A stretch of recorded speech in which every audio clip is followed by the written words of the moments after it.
Should be about live about now. What's good, Relocation Football League fans? It's your boy Smitty here with Bill again here for our second podcast to cover week 2 of the RFL preseason. As always, Bill, glad to have you on the show. Appreciate the input you always give, and we definitely got some good things to cover here tonight. But we'll let a couple of guys roll in and wait for that YouTube notification to push out there, because that thing is just horrible at notifications.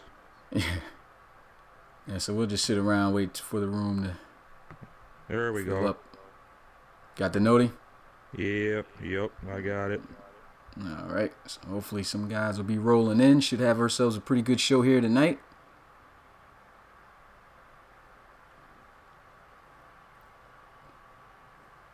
Let us know when you get in, and let us know also if you can hear both of us clearly. Are you guys able to hear Bill, or are you guys good? How's it going, everybody? What's good, Jason Baxter? We got Coach Forzy in the building. We got Awesome Crocodile, got Bastige, Coach Frankie, Ice Assassin, Drew Brewer, The Bear. Guys rolling in. If you haven't already, make sure you smash that like. Definitely helps out the channel. Appreciate all the support week in and week out, as always, from our RFL community. Shout out to Madison Axel. Diablo's starting running back most likely this year. We got Coach Armstrong in the building. Mitchie, TJ. He said that my volume's a little low. Does that sound better now?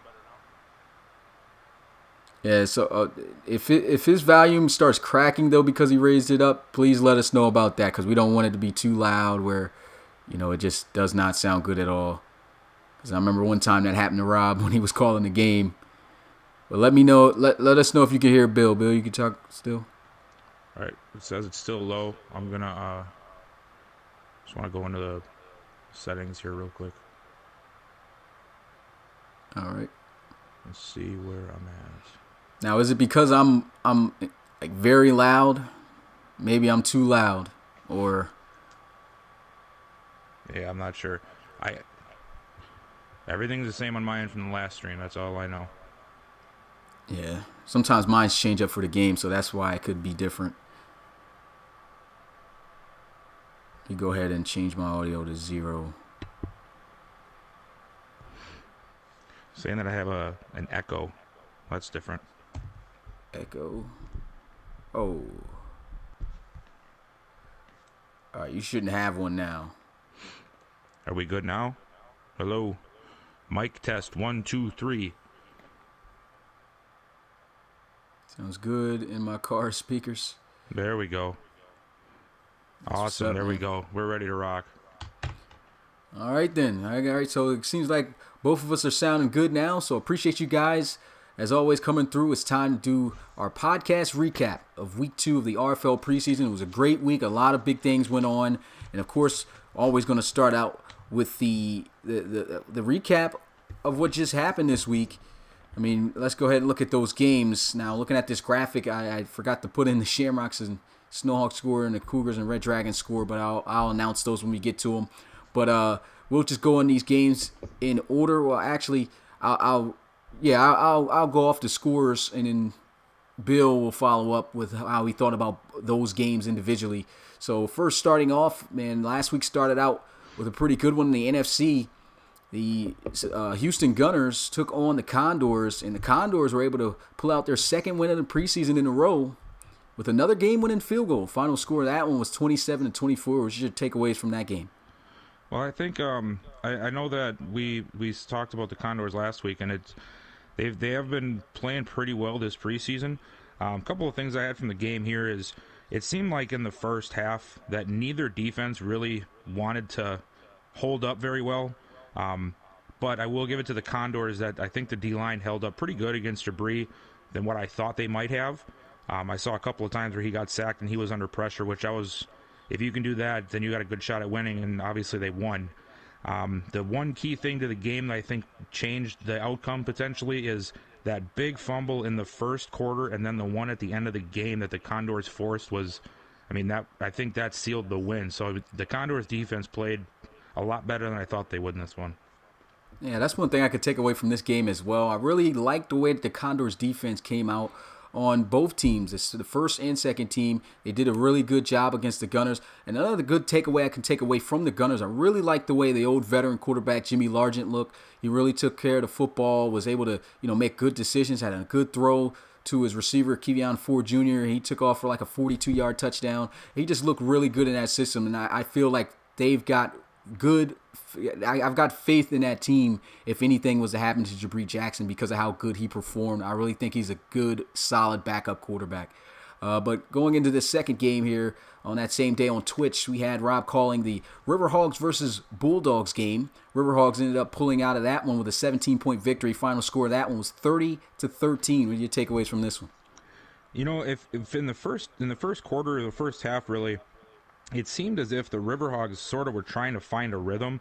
The Bulldogs, from what I saw, were sort of harassing them, and it looked like it was going to be a much closer game. But after halftime, the Riverhogs second and third and whoever else they trotted out there, they just seemed light years ahead of the Bulldogs for the rest of the game. And it looked like the Bulldogs defense maybe a little spotty. They definitely need to clean that up and get some consistency going if they want to hang in these games in the second half. But again, it's preseason, so it's tough to really say what'll happen once week one gets here, but that's my take on it as of now. Yeah, for me, nothing really too much to take away from this game. A good first win in the RFL for Coach Austin Briley. Able to get a good, 3-possession win here. Like I said, 17 points. First time seeing both of these teams in action, however, so far this season. So not really too much to talk about there. I liked how both teams kind of looked, like you said.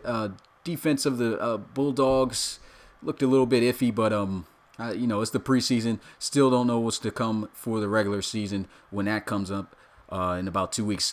But moving on to the next game, we had the Toronto Thunderbirds. A big shocking game here. Took a loss, a game-winning field goal to the Steamers. Final score of that one was 20-17. Yeah, that game was. I was very, very impressed with how the Steamers defense played. Hats off to them. Coach Justin did a good job this week, making sure that his defense was ready even in his absence. But because those two costly turnovers that they forced on the Thunderbirds are definitely the difference in that game.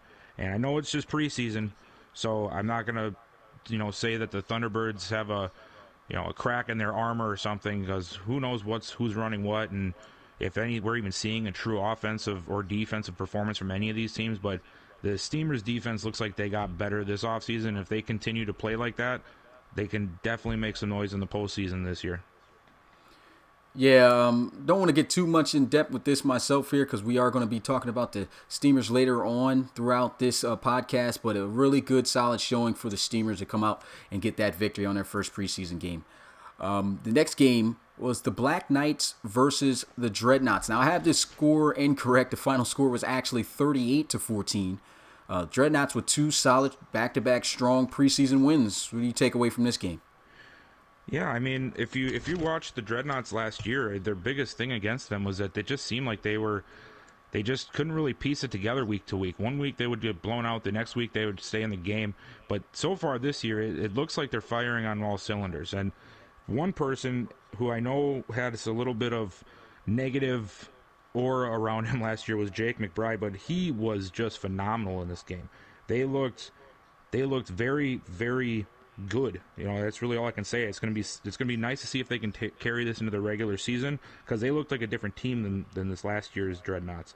And the other thing I have here is I don't know if it's just the preseason or if it's just knocking off the offseason rust, but it seems like the Black Knights are getting closer and closer to maybe even like a rebuild type of scenario, because they just keep underperforming, and hopefully that turns around. But we'll have to wait and see on that. Yeah, I get hype anytime I see my Dreadnoughts balling, but of course it's not the regular season yet. But two really solid wins for them.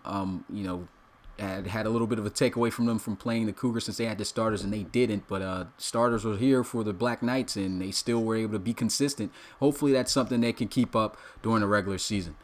The next game we have the Shamrocks able to defeat the Snowhawks. We don't have the score up there, like I said, forgot to type that in there. But the Shamrocks were able to defeat Portland here with a final score of 23-17. Yeah, the Shamrocks played a heck of a game there, and I know that the Snowhawks were without some players, but at the end of the day, they're still a very solid team.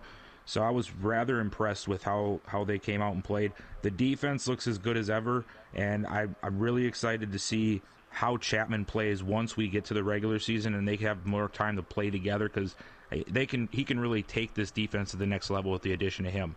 And from that they lose Mickens, but it looked like Gadsden will be able to keep them a dynamic offense and give them the run game that they need to help balance out the air attack, because he got things moving a little bit as he got more into the game. So I'm not too concerned with them losing Mickens there, because Gadsden looks to be somebody who can fill them shoes properly for their offense, and that's all Tom Wilson needs, because I mean he played really well. I know his passes weren't, I think he was like 8 of 13, not the greatest completion percentage, but he was dotting them up when he had the chance, and he played really well. Yeah, that's one takeaway I could take away with a good positive for the Shamrocks and Coach Forsey over there.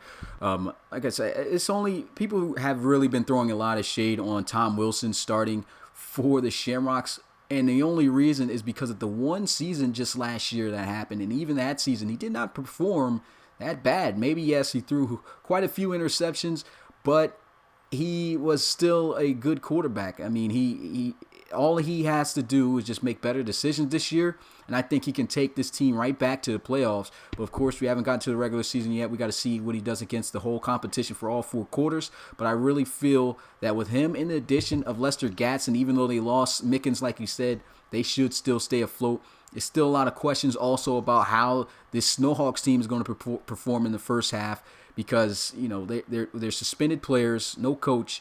They took a loss here. Of course, it's just a preseason, so who knows? Maybe they'll be better. But I also saw some good positive out of Casey Chris throwing the football. He had showed a good display of arm strength, accuracy.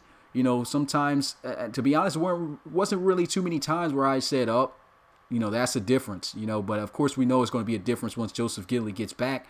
But I think he still performed pretty good, and looking forward to seeing him. I know Coach O'Brien is looking forward to him performing as good as he did too in this game when the regular season starts for the first half. But going on to the last primetime game we had the Chicago Cougars travel to San Diego to take on the Red Dragons in Red Dragons again with a dominant showing. The score not here, but the final ended up being 31-10. What do you take away from that game?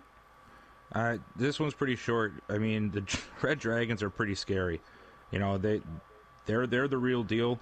But on the other end of that, I don't think that the Cougars are as bad off as it seemed from that game. I think that they're still trying to work through what's going to be best for their system and for their team.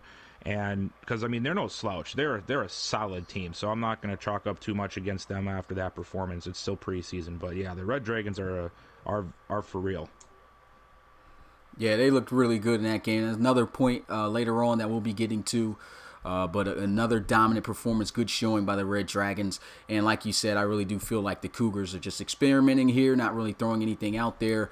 And their starters didn't look too bad. They got to play for the first time in that game. They didn't look too bad at the time they were out onto the field. Yeah. So, like I said, still don't know what the full gist of what the Cougars are going to be like coming out week 1. But moving on to the final 4 games, our premier games, we had a shootout, the highest scoring game, I think, in the preseason by far. It was the Salt Lake City Elks taking on the Oklahoma City Lancers. That final score of that game was 46-35. Now, it may have been a lot of high scoring, but it was a lot of turnovers in this game. What do you take away from this one? Just like you said, man, there was just so many turnovers. And when you have a game like that where it just seems like every drive or every other drive, there's a turnover, interception, fumble, whatever the case is, a safety.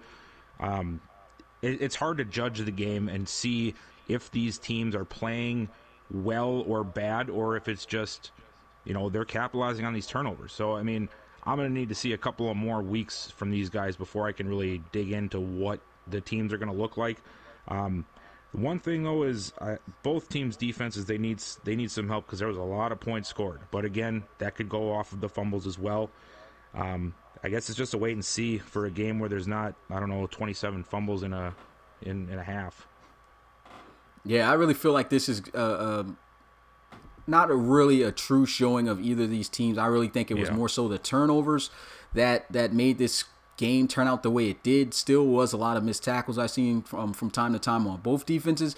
But one thing I can say for the Elks is Coach Law, he really has a lot of faith in his offense. He really feels that his offense is going to be a high-powered, shoot and gun, putting up points type of offense. And, he's got a lot of faith in probably Bain and his old veteran quarterback Tilsky. He didn't look bad either, So, like I said, I just think it was just a lot of turnovers that turned this game out the way that it did. But still, I think it was a good showing by both teams. Do want to see more better, just fundamentals by the defense in general, making tackles, not, giving up big plays left and right.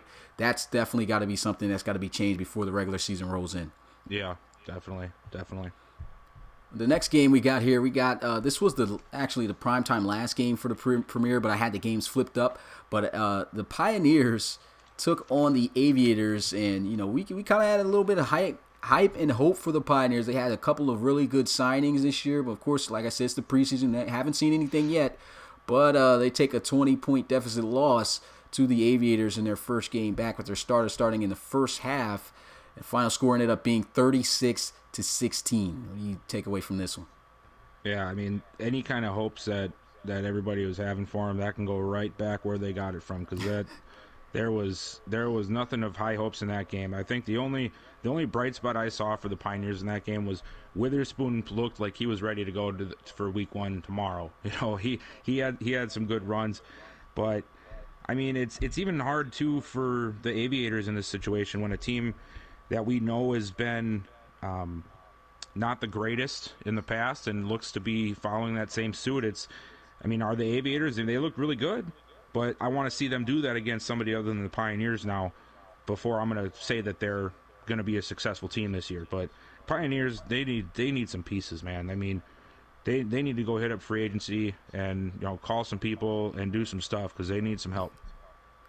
Yeah, I really do feel like it's one of those years again. I don't think we're going to see probably the Pioneers in the playoffs. I've seen Roland, if anybody saw his hot takes or his Roland and Dice article, where he's talking about he thinks that the Pioneers taking a shot out there is going to make the playoffs. I'm still not going to say that they won't, but I still feel like this is a year where these guys are going to have to wait for guys to develop, add some new pieces, and then maybe they can be a contender in the future. I don't know what kind of dice he was rolling, man, but they were not regulation. And so for the third game of the premier games, we had the Brooklyn Bulls, Coach Melanishin, taking on the Voyagers, and the Voyagers ended up winning that one. Final score of 20-18. Bulls were about to tie it up, but they could not get the 2-point conversion. But it kind of looked like the Voyagers still throughout this game were pretty solid. What do you think? Yeah, I know that the game was close, but it just seemed like the Voyagers had control of this thing from beginning to end. Sometimes you get those games where maybe the score just doesn't dictate what actually happened, and I think this was one of these games. The Voyagers, they came out, and I think they sort of punched the Bulls in the mouth, and the Bulls didn't know what to do. They looked like they improved. Maybe the Bulls took a step back. Maybe it's all just preseason hype and smoke screens, but yeah, Voyagers look good in this one, and they took it to the Bulls. Yeah, one thing I can say out of all my 5 years calling the Relocation Football League games, the Voyagers have always been a team that you can never sleep on.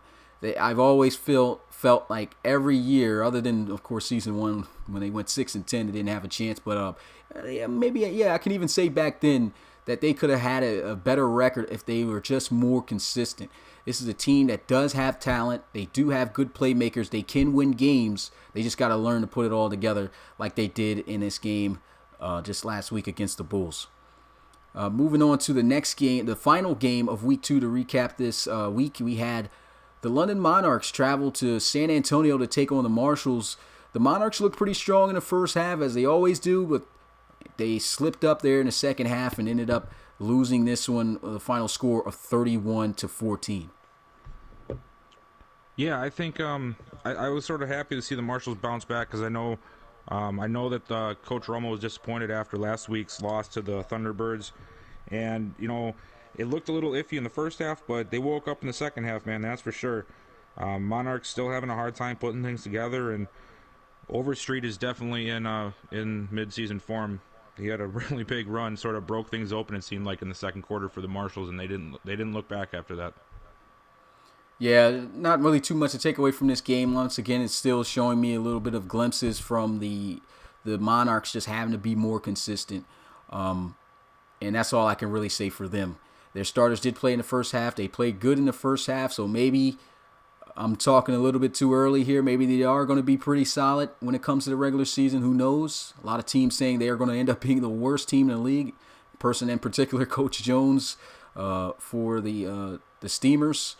But the Marshals, they look pretty solid, even though they took a loss last week, 17-0 to the Thunderbirds. I mean, this is a good bounce back win in a preseason, and I really feel that this is going to be a team that always can compete with any team in the league. Yeah, I know that specifically because the Marshals have always been a thorn in the side. I've only been here for a year, and I already have that taste in my mouth from them. So I'm not too concerned for those guys. Marshall's always a sneaky team, that's for sure. Yeah. But yeah, that's going to do it for the recap of the Week 2 games. Moving on, we're going to just talk about the top performers. Who do you feel were the top performers this week and this past week during the preseason? I have a few of them. First and foremost, and this is just because of the amount of crap this poor guy got throughout last season and the offseason and even up to probably right before kickoff. Tom Wilson is a good quarterback, all right? He can play the game of football, and he showed it. Maybe not in the most flashy way, but the guy can get it done. He's my performer of the week just solely based off of the sort of a bounce back for him, I see it. And another one that's sort of a play of the week, man, that touchdown for Roland Woods, that was a nice play. That I had to give him a shout out. And then, of course, the Steamers defense. That was a very good showing, preseason or not. We saw what they did in Week 1 against the Marshals. First, second, third team of the Thunderbirds. For the Steamers to come out and make that performance and win that game, that was huge. So shout out to those guys. Yeah, the biggest top performers group, once again, like I did last week, the biggest group was, in agreement with you, the Steamers. Their defense looked really good. Even last season, they had a low 70s overall rated defense, but they found ways to stay within games and win the few that they did. They only won 4 RFL games, but still ended up having a total good record of an 8-7-1 record. And I really feel that this defense, like you said, has improved. And I feel like if they could hold the Thunderbirds in check, maybe it was some fluke, turnovers from LC3 with the interception and then the fumble when he could have probably put a move on and scored or just dipped out of bounds. But still, this defense, I think, played really good against a really solid offense.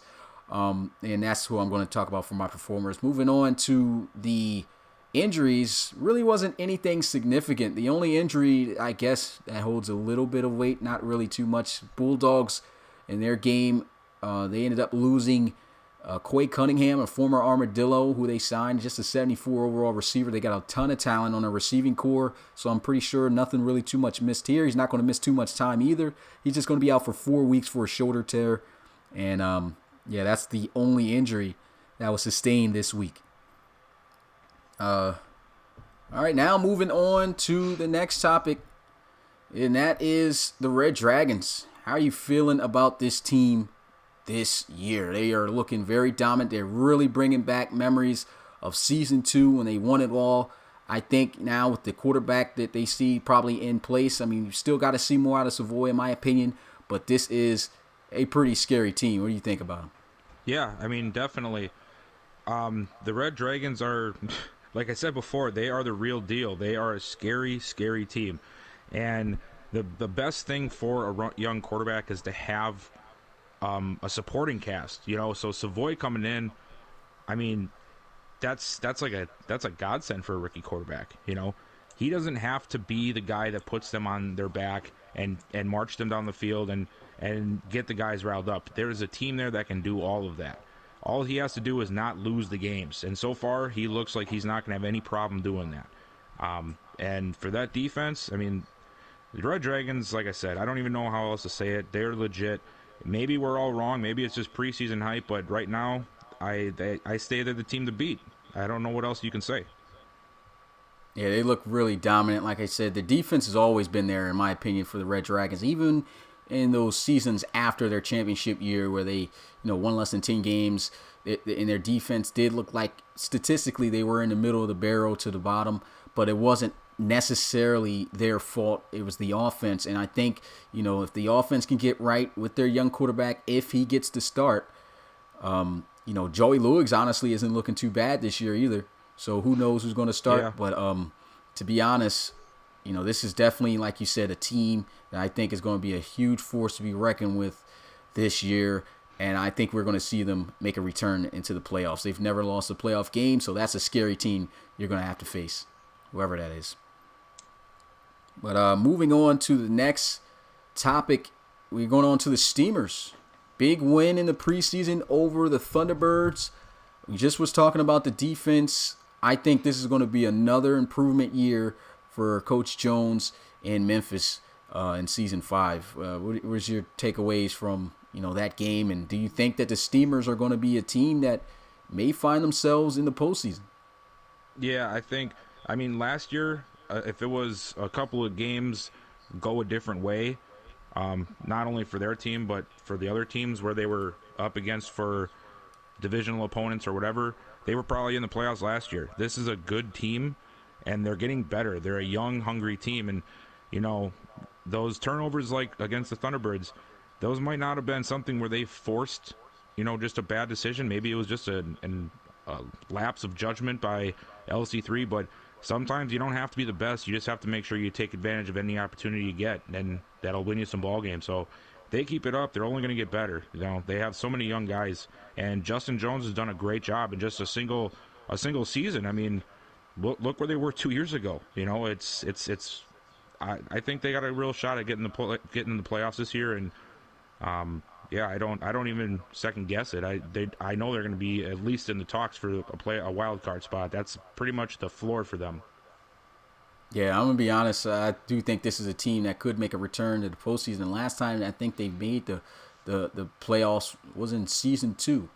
And, the year after that, Season 3, they go winless, 0-16, or pretty much 4-16 since they got the automatic wins. But they lost every RFL game that year. Like you were just talking about, bounce back year with Coach Jones there, able to get them at least 4 RFL wins out of the 12. They go 8-7-1, and I think they're going to have a better year this season. Time will tell. We'll have to see, but yeah. I do really feel like this is a scary team for some of those big teams to play, because you never know. You might see them later in the season where you got to win a game, and these guys are hot, and they could knock you out. Yep, and then it goes just like the old saying goes: it's not the size of the dog in the fight; it's the size of the fight in the dog, and that's sometimes how it comes down. Yes, sir. Well, that's going to do it with the recap of those teams. We're going to look at the season 5 preseason schedule of Week 3 that we got coming up starting tomorrow. First game on YouTube at 6 p.m. Eastern. We have the San Antonio Marshals traveling to Mexico City to take on the Diablos. Both teams 1-1. That's going to be an interesting game to watch there. The next game we got following the YouTube game, staggering them as we usually do at 7 p.m. Eastern on Twitch.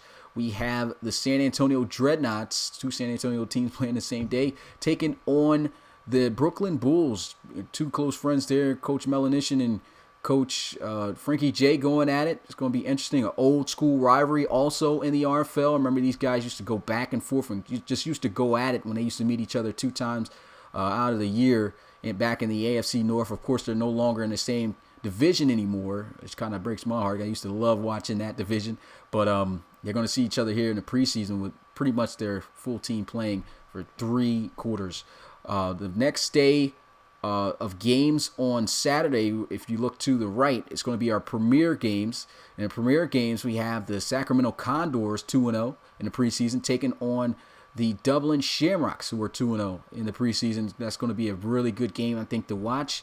2 really up-and-coming teams. Going to be interesting to watch that one. And then also to finish out at a different time, I forgot to also mention these times are different. So the first game, like I said, with the Condors, that game's going to be at 4 p.m. Eastern on YouTube. That will be called by Jeff, and at 8 p.m. Eastern. So a 4 hour gap here, guys. So make sure you pay attention to that if you want to watch that Huskies and Pioneers game. It's going to be at 8 p.m. Eastern with the Huskies taking on the Pioneers. Going on to Sunday, the day after, we have the Brooklyn Barons getting their first preseason game. Coach Wood's been amped up. Couldn't wait for his team to be able to play, to get a look at them for the first time so far this season. And they're going to pretty much have, 3/4 with their starters, but Roland has already showed that he's going to be sitting out a few guys. And then we got the Snowhawks again. Of course, we already know about their situation being suspended. They'll be playing them at 6 p.m. Eastern on YouTube, and at 7 on Twitch. Following that game, we have the Aviators taking on the Bulldogs. And then the last day of the primetime games, we got your team right here, Coach Nicholson. We got the Explorers taking on the Thunderbirds. I think that is by far probably the biggest game everyone's going to want to watch this week. And also a newfound rivalry between these two, with Coach Kozera and Coach Nicholson going at it here in the preseason. And they face each other twice in the regular season. So 3, maybe 4 appearances with these two teams playing each other. So it's going to be interesting to watch how the first matchup in the preseason goes between those two. And staggering that game at 7 p.m. Eastern on Twitch, we have the first game of the GOAT. Drake Crowell, he will be starting. They're not going to sit him. He's going to be playing 3/4 against the Oklahoma City Bisons. And another shock for a starter, we got Joseph Torres, who will be getting the start for the first 3/4 for the Oklahoma City Bisons. The coaches and the staff there said they wanted to give him time to develop just to see what he can do. We already know that Devin Hobart is the starter for this year, but this will be great experience to see what they have in the future with Joseph Torres. So looking at those games, man, what game sticks out as the most interesting to you to watch this week? And I'm pretty sure we all know what it is. Well, I mean, obviously, I'm going to say my game, the Explorers and Thunderbirds game. But honestly, if I'm just looking at it outside of that one, because I don't want to just say that because I coach them and have people think I'm just being biased. I actually think this Barons and Snowhawks game is going to be interesting to watch because the Barons' first game really in the preseason, they got a lot of new pieces this year because, I mean, Coach Woods has been doing some moves. And the Snowhawks got to play their backup, so I want to really see that one. But, yeah, of course, I'm going to say that the Explorers versus Thunderbirds is definitely going to be one to watch.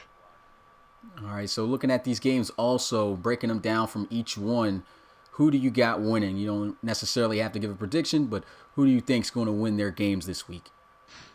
All right, well, I got a team for every one that I think is going to win. So we'll start right up at the top here with the Marshals and the Diablos. I think the Marshals are going to continue rolling. I think that win last week got their juices flowing, and I see them winning this one, getting their second win in the preseason. I got San Antonio winning the next one too, Dreadnoughts over Bulls. The Bulls coming off of that tough loss to the Voyagers, and the Dreadnoughts seem to have some momentum going right now. I think that's going to continue. The Barons the Condors and Shamrocks. I think the Shamrocks are going to take that one. I like what the Condors have been doing, but I don't think we've seen the best of Tom Wilson yet, and I want to see what these guys do once they get a little bit more into a rhythm with each other on offense and defense in Dublin. For the Huskies and Pioneers, I don't even know if I have to announce who I pick. I think everybody here knows who I'm going to pick. I'm going to pick the Huskies. The Pioneers probably might just take the first pick already, yeah. But anyway, yes, Huskies. Barons and Snowhawks. This was sort of difficult for me. I'm going to give the edge to the Snowhawks in this game solely because I know both teams are playing backups, but the Snowhawks team has been together longer than what the Barons have, because the Barons have, I think, 50 of 53 new players on that team. So I think they're going to need a little bit of time to gel together before they're going to put together some stuff, hopefully by week 1. I could be wrong, but I'm going to give the edge to the Snowhawks considering the consistency that those players have with each other. Moving on to the Aviators and the Bulldogs. I'm going to go with the Aviators. They played really well last week against the Pioneers. I still think that they're a good team. I want to see them do this against the Bulldogs, and with the Bulldogs being a little inconsistent last week on defense, I think that they're going to be able to attack them and get the W. Moving on to this one. Now, this one I think is going to be somewhat of a shocker to you guys, because I'm actually going to go with the Thunderbirds beating my team, the Explorers, and I will explain why. I have not had a preseason game yet, and I am trying to make sure that I can go into week one with a very, very healthy team. So I have plan on sitting a couple of starters. I'm still not 100% sure what the playbooks are. I know Mark is still working on playbooks, but I just think between the talent level that the Thunderbirds have, that it's going to be a really tough time for the backups of my Explorers to overtake them in this game.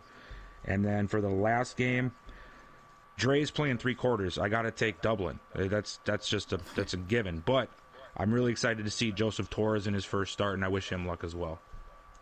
Yeah, and I remember last week I didn't want to give my takeaways on who I think is going to win. I'm not going to explain on why I think I'm going to win. I'm just going to go down the list and just pick and say who my team is I think is going to win that game. I feel like the Marshals are going to win the game against the Diablos. I feel like the Dreadnoughts are going to win as well. I got the Shamrocks, agreeing with you there. Of course, the Huskies in that last primetime game, I'll be calling that 8. I got the Barons for the Snowhawks matchup. And then for the I got the Aviators. I can agree with you on that. I do also agree with you with the Thunderbirds in your game. And then, of course, like you said, Drake Crowell is playing 3 quarters. I'm pretty sure he's probably going to do some work on the Bisons. But we don't know. We don't know how Joseph Torres is going to come out. He looked really good in the rookie series. And, who knows, he might shock us in that one. But that's going to do it here pretty much for the podcast. You already know we're trying to make sure that we keep these things short and simple and to the point this year. And remember, we used to go over an hour, probably sometimes from an hour and a half. And, we just used to just rant. And, we just wanted to make sure we cut down on that time. And then save the time at the end for you guys. If you guys got any questions right now that you would like to ask, it could be anything related to the league. It probably can be anything as long as it's appropriate. Right now, but we're free to take you guys' questions. So yeah, I think they're learning too, because usually we see a whole bunch of questions throughout the stream, and then we won't see those at the end when we're actually asking for questions. But I haven't really seen any questions throughout this one, so let's see if they learn here and just start giving us some good questions to finish this one out on. Yeah, I mean, if we didn't cover everything, hopefully, they don't have any questions. If we did that great of a job. Are you guys saying we're just that good that we don't even need to answer questions because we already answered all of them for you? We got a question here. Nishan says, alternate logos. Okay, yeah, so about the alternate logos, we have a designer. Shout out to Kenny. That's our designer, man. He goes to LSU. Shout out to him. Go Tigers for winning the national championship as well. Big win over Clemson. But he's been working on designing our logos. And what we're doing with those, we're just pretty much trying to get alternate logos so that way we can sell merchandise to you guys without, any issue of probably getting sued by, EA for, those logos. We're not sure if they're licensed. Even though I don't see anything copyrighted since it's in the game, it still could very well be a chance that they could sue us. So we don't want to take that chance. So we want to get our own logos to be able to sell the merchandise. So that's the reason why we've been putting the alternate logos out there. We only put the Barons out so far, but we do got some more coming. And I've seen a couple good ones. Coach Law, I've seen he had an Elks one, a Diablos one he posted in the CU with us. But we will be showing the rest of those logos as those continue to get made. Yeah, I see a question here. I'll answer the question after I mention this comment here. Torres, I really, really appreciate that confidence, man, but come on now. You can't be saying you're already better than Dre. You haven't even stepped foot on the RFL field yet, man. Yeah, I mean, anyway, like you said, I do think that Torres will have a good game. I think he's primed to be a solid quarterback. We'll see. It depends on how the Celtic Tigers defense really comes out, though. Yeah, and that defense is no slouch. And yeah. I will say that Joseph Torres, I think he's a promising rookie. It's good to have that confidence, but next year you might be able to start. Who knows? Because I know Devin Hobart's old. He's 88 overall right now, and I'm gonna say this now. I don't think Joseph Torres is better than Devin Hobart. But you don't Ooh. know what type of effect he'll have after this year. Maybe he'll lose 2, maybe 4 at the max amount overall points. And if you never know, injury happens. Joseph Torres gets some experience. He's getting some experience this week. He could jump up to probably like an 81, 82. If he does a really good job, somehow gets in maybe an 84. And, we could have a quarterback battle there. But I do feel within the next 2 years, Joseph Torres, this is his team to own.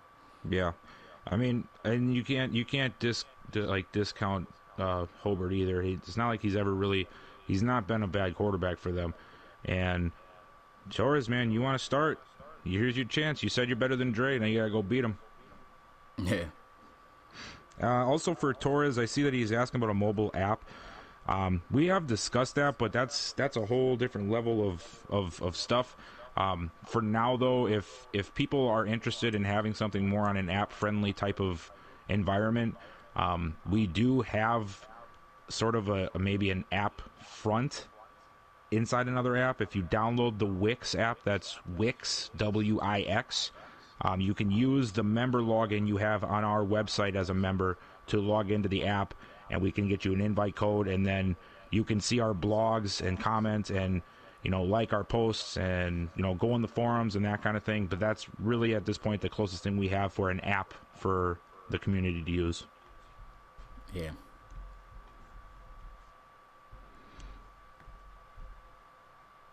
Let's see. Do you think the Red Dragons will carry their dominance into the regular season? I do. I really do think that they're going to be a team that is going to be just probably the most dominant team in the AFC. Of course, we could be wrong. I definitely feel like there's some other teams that definitely can probably beat them. But they just look like they've got it together again this year. Yeah, until they show us otherwise, they're going to carry it into the regular season. Got another one that says, how good do you think the Monarchs will be this season? I don't think they're going to be that great. I honestly don't feel that they'll make the playoffs. They could, but I don't feel like they will. But I feel like they're going to have another middle-of-the-pack type of year. I think they're going to upset a few teams this year as well. Like I said, the first half of the game against the Marshals, they did not look bad, and that's when their starters was in. And it fell apart in the second half where the Marshals separated. So I really feel that a lot of people aren't giving the Monarchs enough credit as a pretty okay team. You still have Curtis Bailey. He took a pretty sizable hit due to the age and the Madden decrease for the next year, but he is still able to do everything he's been doing. So he's still going to be a good running back. They got a good backup with Donovan Rhodes. The big question is kind of like how a couple other teams in the RFL. If the quarterback Preston Schrader can play good, the Monarchs I think are going to be good. So that's the big thing with them. Yeah, I think they're like a season away, a season and a good off season away from being able to put things together. They're getting some good pieces like the 2 corners from last year, and they I think Rhodes is going to end up being a good player for them down the line because we know Bailey's getting towards the end of his leash. But yeah, they're about a season or 2 away from really turning some heads, but they're getting there. Yeah, and I feel like Donovan Rhodes, if not next year, the year after, he will be most likely that starting back. Yeah. And then see one here that probably best for you to answer. Got Tea Time to Shine, I like that one. Asks how his guy Trey Wilkes is doing on the Sentinels. Oh man, I that's your player, man. Oh my God, your cornerback. I remember him. I think he was in the first ever draft of the RFL. Correct me if I'm wrong there, but I'm pretty sure. And I remember he came from Michigan. I remember putting together the whole presentation, but he was in the first draft, I believe. And ever since he's came in the league, he's been one of the best, most physical cornerbacks in the RFL since. Just an absolute monster on the field. You definitely want to catch his games. He's a top 10 overall rated cornerback in the league too.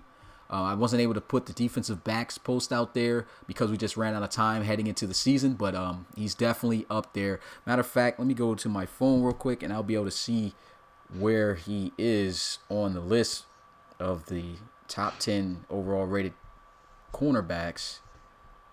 No, I got this. Okay, here it is. Yeah. At cornerback, they have him listed at number 8, 89 overall. He dude's a beast, man. Yeah, if that is your player, come join us in the Discord, man. Come rep your player. Yeah. And then Mitchie wants to know Casey Chris versus Caleb Brown this week. Who do you feel will have a better outing? To be honest, Caleb Brown's a rookie.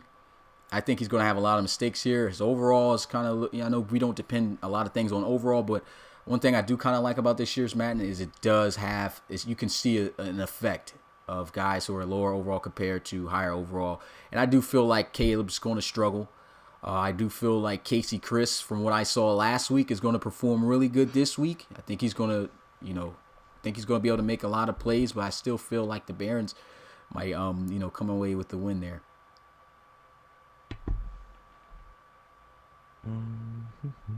Let's see, what's the next one? Torres is really on you about this Hobart thing, Smitty. You better start him. He says you took his job from him. Nah, he didn't have that to begin with, man. I'm sorry. I'm going to be honest with you. From Sultan. Does it seem like the Huskies have been an afterthought? I mean, they're not an afterthought. We all know they're there.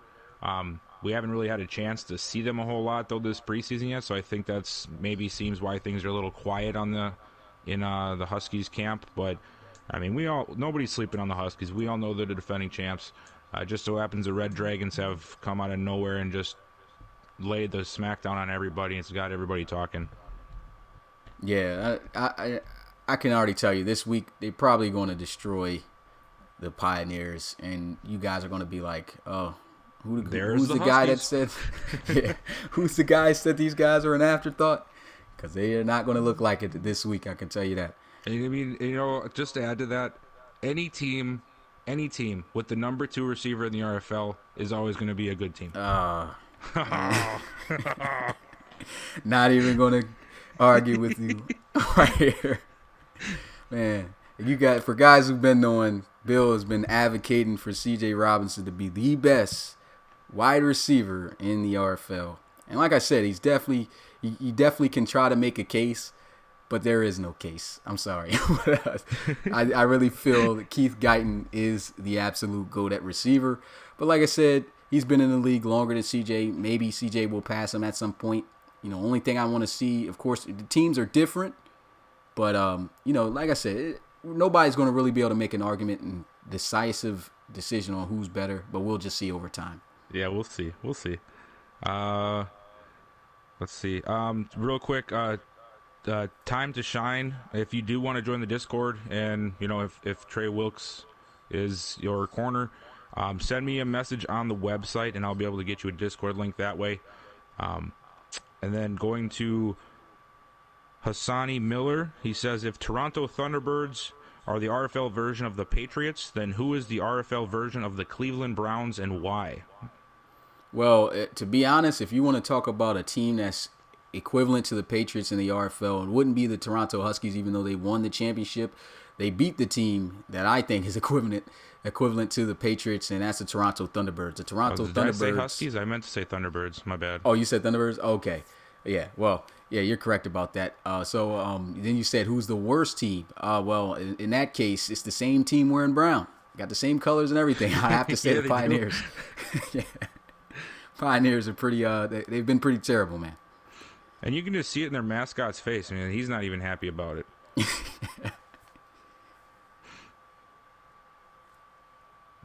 Let's see.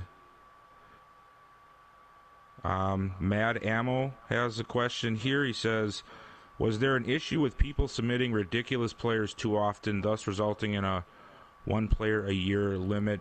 Yes. Well, that's sort of a loaded question. So on one end, yes, the ridiculous things did sort of take a toll. When you got guys entering defensive ends that are 5'11", 170 pounds, yeah. that just doesn't even make sense. It just sort of, in our minds, you guys are taking, it's like that person's taking it as a joke. So yeah, we made sure to crack down on that. But I think really, and Smitty will attest to this, the one player a year thing, we want to make sure that the community can get involved as much as possible. We might be a smaller community right now, but that's not always going to be the case. And if we have guys putting 3-4 players in a year, then there's guys in the Discord with 3-4 different names in their nickname. we don't even know who's who. They're in 5 different locker rooms, and then that just takes up all the room for new community members, or maybe guys who just never got around to submitting a player to submit a player of their own. So I think it was more so just to cut down on guys having too many players to their name. Yeah, and that was a huge issue. I remember I wish I could take back a couple of submissions that I had back in the season 1 and 2 days. We still got some guys with some crazy names in here. For example, Voyagers tight end Nacho Cheese. There's a couple other guys out there, but that one definitely is one of them. We had LeBron James that's on Bill's team, but luckily we changed his name. But it's just a lot of things have been changed based off of what the community has done. A lot of guys have submitted players like Bill said that just have not been even in the right body class as they should be within their position. And even though you do have to pay $5 to have a player in this league now.